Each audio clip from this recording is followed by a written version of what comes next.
But there will be those, Dr. Tharoor, who say the Congress has no moral right to talk about censorship. This was the same BBC that was chased away by Indira Gandhi in the 1970s. This was the party that imposed emergency.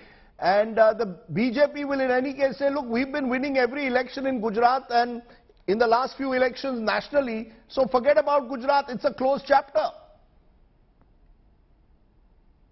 So look, first of all, whataboutery is a rather specious form of argument. The fact that one party did something that has been widely discredited does not justify another party, when they're in power, equally doing something that will be widely discredited even while they're doing it, and certainly by future journalists and historians. So I don't think that this kind of whataboutery serves any useful purpose, number one. Number two, speaking for myself, I'm not a Congress spokesman. I was not pretending to speak for the Congress party. I was speaking for myself. And on the very issues that you've just mentioned, my stand at the time and in my subsequent writings was critical of all those events, and therefore I certainly have nothing to apologize for. I have never defended censorship, whether it's conducted by my party or by anybody else. I just don't think it's a good idea. I also think it's productive.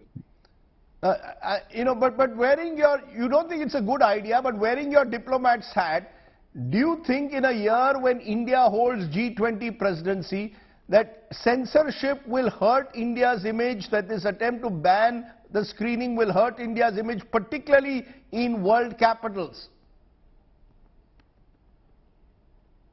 Yeah, this has been extremely unfortunate for the image of India internationally, starting with the UK, obviously, but also because others will report what has happened in their media, also across the democratic world. The fact may be that government agencies value the professional governmental relationship with India to an extent that they would perhaps try and dismiss this controversy. But I'm afraid public opinion in these countries will see the Indian government as having censored a documentary, and therefore will assume there was culpability as suggested in the documentary, will pay more heed to the negative analysis of the Indian government stand and position. And in all, it will basically be a net negative for the government of India. I had suggested in an earlier interview to someone else that the best reaction would actually have been to dismiss it, saying that everyone's entitled to their views, but as far as we're concerned, we're not paying attention to this documentary very much. Next question, or words to that effect, because that would have at least, by being dismissive, taken the government out of the firing line.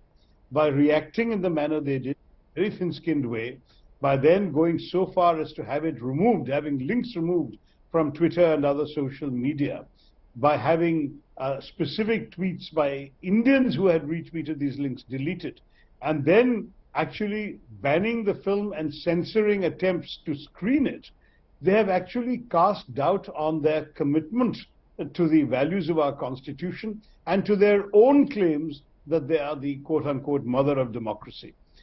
This is a phrase that Mr. Modi has used internationally. The mother of democracy does not stifle one of her own children, namely freedom of speech. So I think this was an own goal in many ways that the government has inflicted upon itself. And as an Indian, I do regret that they have done this. As somebody on the opposite side of the political fence, I might want to relish the discomfiture that they are facing internationally. But as an Indian, I do wish they hadn't put themselves in such a position, because I'd like to see India respected. Let me add one more thought, Rajdeep, which is that I thought that the reasons given by the government for the banning were particularly unfortunate. To say that this documentary threatens India's sovereignty and that screening it would affect India's national security and public order was a frankly pathetic excuse.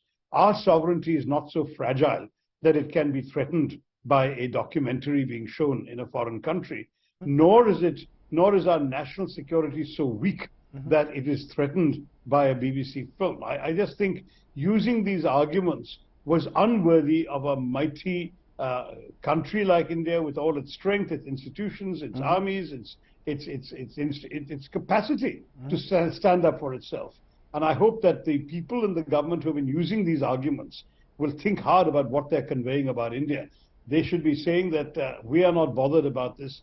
We are a sovereign state. No one can threaten our sovereignty, least of all a public sector broadcaster in a foreign country.